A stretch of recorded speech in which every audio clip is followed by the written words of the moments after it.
Acts 12. Now about that time Herod the king stretched forth his hands to vex certain of the church. And he killed James the brother of John with the sword.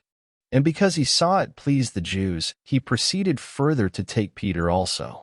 Then were the days of unleavened bread.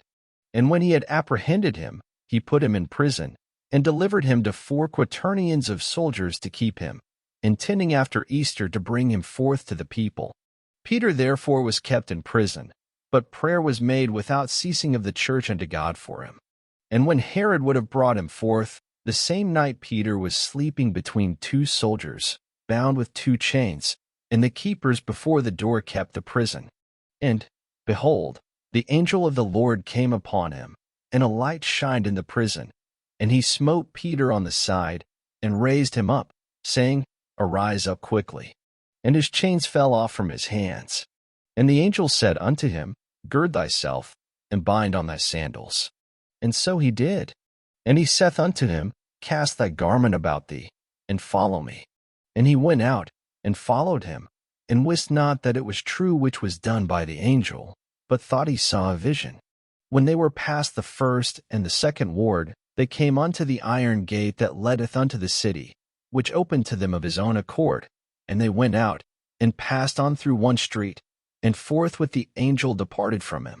And when Peter was come to himself, he said, Now I know of a surety that the Lord hath sent his angel, and hath delivered me out of the hand of Herod, and from all the expectation of the people of the Jews.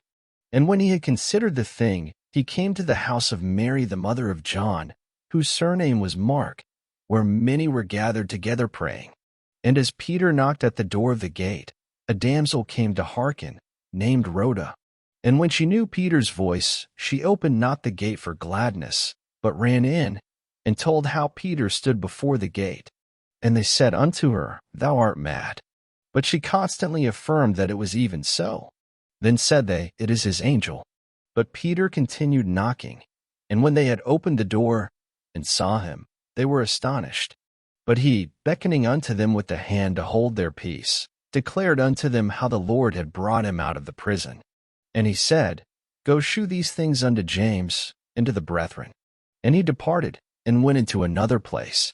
Now as soon as it was day, there was no small stir among the soldiers, what was become of Peter.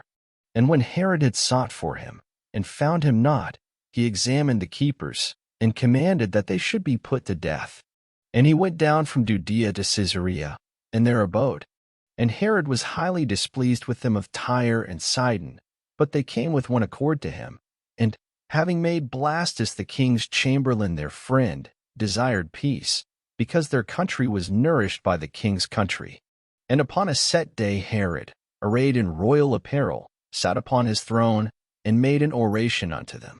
And the people gave a shout, saying, It is the voice of a God, and not of a man.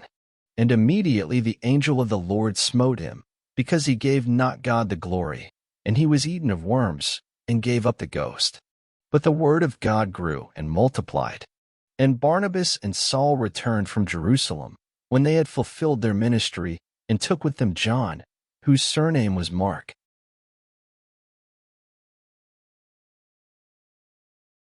Thank you for listening. Up next, Acts 13.